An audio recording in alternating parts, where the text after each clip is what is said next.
As the sounds of the present softly recede, let us drift back through the centuries to the humble, enduring world of the medieval peasant.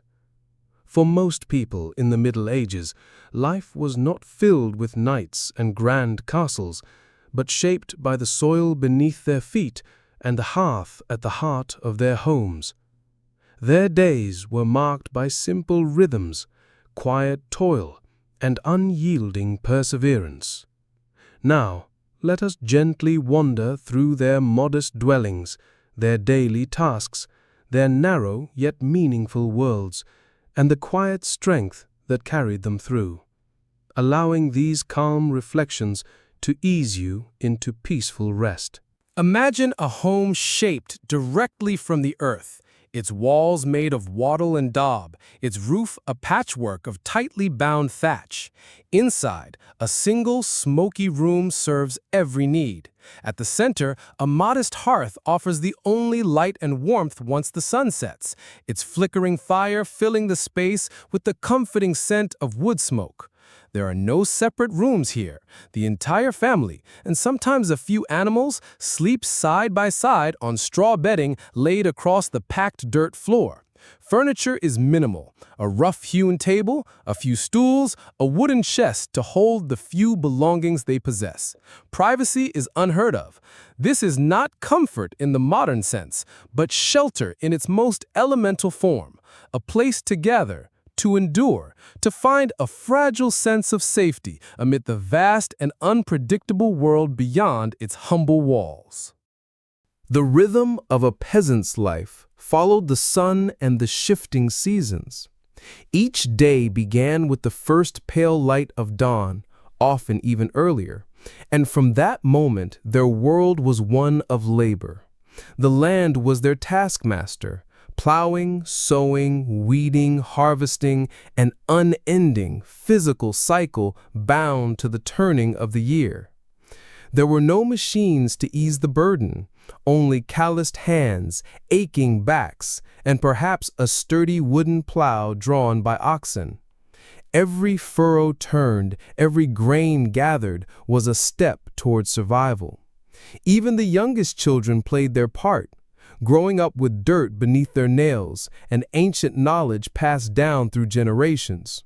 It was a life of unceasing work, yet also of quiet devotion, a deep, enduring bond with the soil that fed and defined them. Simple meals, drawn from the soil and shaped by necessity. This was the daily fare of the medieval peasant. A rough, dark bread made from barley or rye formed the foundation of nearly every meal, dense and filling though often dry. To this were added humble vegetables from their small garden plots, cabbage, onions, leeks, and beans, or perhaps a bowl of thick porridge. Meat was a rarity, a luxury saved for feast days or reserved for the Lord's table. Without means of preservation, food spoiled quickly, and the threat of hunger lingered constantly, especially in the wake of a failed harvest. Water, fetched from communal wells or nearby streams, was often unclean. Instead, many turned to weak ale or cider, safer to drink because of the brewing process. Each meal was modest, often repetitive, but quietly vital, a daily ritual of endurance, sustained by the bare gifts of the land. Sanitation was primitive at best. Human waste was often tossed into the street or left to fester in open cesspits, seeping into the earth and tainting water supplies. Disease spread easily in such conditions, fed by poor nutrition and harsh living environments. Medical understanding relied on outdated beliefs, imbalanced humors, herbal charms, and prayers, rather than any real science. A small cut could become deadly. A cough could linger into something far worse. Child mortality was heartbreakingly common. Illness hovered like a shadow over every household. Yet amid this ever-present fragility, life endured. Every day without pain or fever was a quiet miracle, a fleeting moment of peace in a world where health was never guaranteed. Picture a stunning impasto oil painting, a quiet medieval village nestled amid rolling fields, its humble cottages clustered close, their thatched roofs golden under a muted sky. Rising proudly at the village's heart is the stone steeple of the church, its presence both spiritual and commanding. In the hazy distance, beyond the fields and hedgerows, stands the manor house, larger, sturdier, removed. It is the seat of power, both visible and distant, a reminder of the social order that shapes every life below. For most peasants, this small world, the village and its immediate surroundings, was the entirety of their existence. Travel beyond its borders was rare and fraught with peril. Tied by duty and birth to the land, peasants lived within the strict structure of the feudal system.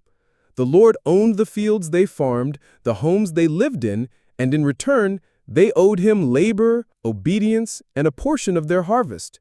His authority was absolute, his manner the symbol of earthly rule. Yet equally powerful was the church. The local church stood at the center of village life, not just as a house of worship, but as a calendar, a sanctuary, a place of gathering and guidance. It offered structure and meaning in an often unforgiving world, promising eternal salvation in exchange for faith and humility. A peasant's life was one of quiet submission, shaped by the unyielding demands of the land, the will of the Lord, and the teachings of God. Between these forces, they found purpose, identity, and moments of quiet hope. Despite the weight of hardship, the medieval peasant was not without agency. Though open rebellion was dangerous and rare, subtle forms of resistance quietly persisted, working a little more slowly, claiming illness or discreetly pushing back against unfair demands.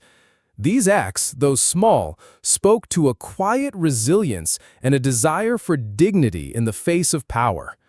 Even more vital was the strength of community. Life was not lived in isolation, but woven tightly among neighbors who shared burdens and joys alike. They helped each other bring in the harvest, mended one another's homes, comforted each other in grief, and celebrated together on feast days. These communal gatherings, often centered around religious festivals, were more than just breaks from labor. They were essential moments of human connection. Music, laughter, shared food, and simple games brought brief but powerful joy. In these gatherings, peasants found not only rest, but meaning, a sense of belonging that fortified them against the trials of daily life. These were the quiet joys, the moments of togetherness that reminded them they were not alone. In a world of relentless toil, it was this shared endurance that gave them strength. Though their lives were steeped in hardship, the resilience of the peasantry was profound.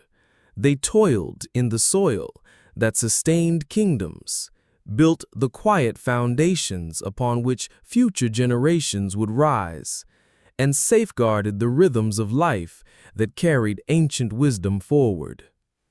While lords rose and fell, and dynasties came and went, these common people endured, generation after generation, anchored by routine, by community, and by quiet strength. Their names may not fill the pages of history books, but their legacy lives on in the very landscapes they shaped, in the enduring customs they nurtured, and in the quiet power of survival itself. Theirs is a story of persistence, of unseen labor, of strength in simplicity. Let this reflection settle gently in your thoughts, a peaceful tribute to lives lived humbly but with lasting purpose, a calm, enduring echo to carry you into the stillness of night. As the modern world drifts away, let us gently step back in time, over 2 millennia ago, to the heart of a bustling empire, ancient Rome. Not to the grand forums or the opulent villas of the elite, but to the humble, often challenging existence of the common Roman citizen, the plebeian. Imagine a life without the conveniences we know. A life dictated by the sun, the crowds, and the constant pursuit of sustenance. We will follow a quiet, imagined day in the life of such a person. Perhaps a man named Lucius, or a woman named Claudia, as they navigate the realities of their ancient world. Allow these quiet details to transport you and, perhaps, to bring you a peaceful rest.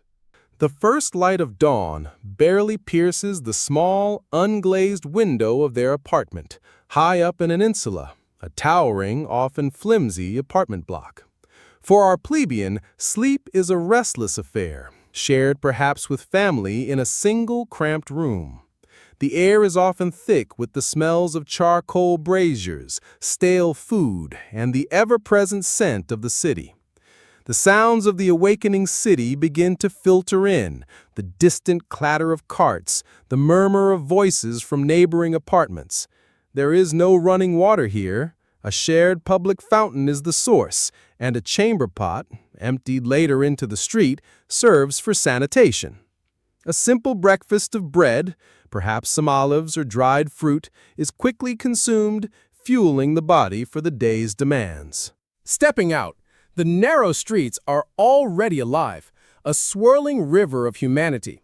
The plebeian navigates the throngs, porters carrying heavy loads, vendors hawking their wares, the occasional litter carrying a wealthy patrician. The air is filled with a cacophony of 1,000 voices, the smell of refuse and the dust kicked up by countless sandals. There are no smooth pavements, no organized traffic. One must be constantly alert for runaway carts or the discarded waste from upper windows. For many plebeians, the morning ritual involves seeking patronage from a wealthier citizen, hoping for a small handout or a day's labor. Others head directly to their trade, perhaps as a potter, a baker, a laborer at the docks, or a seamstress in a small workshop. The work is physical, repetitive, and often poorly paid, just enough to survive. The hours of work are long, dictated by the sun's journey across the sky. There are no fixed breaks, no weekends as we know them. The plebeian toils, their muscles aching, their mind focused on the task at hand, knowing that their family's survival depends on their efforts. Midday might bring a brief respite, a quick meal from a thermopolium, a Roman fast food stand, offering hot lentils, simple stews, or more bread. This is not a meal of enjoyment, but of necessity, quickly consumed before returning to the grind. The diet is largely vegetarian, with meat being a rare luxury, reserved for special occasions or the tables of the wealthy. Every calorie earned is a calorie needed. As the afternoon wanes, for some, a rare luxury might be afforded, a visit to the public baths. For the plebeian, this is not just about cleanliness, but a vital social hub, a place to escape the cramped apartments and the dusty streets. Here, for a small fee, one can move through the various rooms, the tepidarium, warm room, the caldarium, hot room, and the frigidarium, cold room. While the wealthy might have slaves to attend them, the plebeian navigates the crowds, scraping off dirt with the strigil, perhaps engaging in quiet conversation with neighbors. It is a moment of communal warmth, a brief respite from the harshness of daily life, a chance to feel, for a fleeting moment, a part of something larger. As dusk descends, the city transforms. The wealthy retreat to their private homes, but for the plebeian, the streets remain a vital part of life.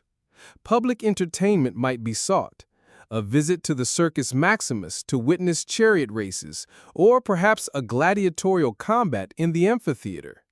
These spectacles, often free, provided a crucial outlet, a distraction from the daily grind, a chance to cheer and feel a part of the collective Roman spirit. However, as night truly falls, the streets become more perilous. Without widespread street lighting, the darkness conceals dangers, petty criminals, or simply the risk of tripping on uneven cobblestones. Most plebeians retreat to their insulae, the sounds of the city gradually quieting outside their thin walls. Back in the cramped apartment, the family gathers. There is no elaborate dinner, perhaps leftovers from midday or a simple porridge. Conversation is quiet, reflecting on the day's small victories and enduring struggles. Children, if any, are quickly put to bed, often sharing mattresses or even the floor. The concerns are ever present: enough food for tomorrow, avoiding illness, keeping a roof over their heads. Access to justice for the poor was limited, and the law often favored the wealthy. Life was a constant negotiation with scarcity and the whims of those above them. Yet within these humble walls there was also the quiet comfort of family, the shared experience of survival, and the enduring human spirit that found warmth in simple companionship. As the Roman night deepens and our imagined plebeian drifts into sleep, we are left to ponder the quiet resilience of these common people. Their lives, though lacking the grandeur of emperors or the comforts of the elite, were the very foundation upon which the mighty Roman Empire stood. They endured hardship, disease, and relentless labor, finding moments of solace in community, public spectacles, and the simple act of survival. Their story, often overlooked in the grand narratives of history, reminds us of the universal human capacity to adapt, to persevere, and to find meaning even in the most challenging of circumstances, a testament to the quiet strength of the ordinary.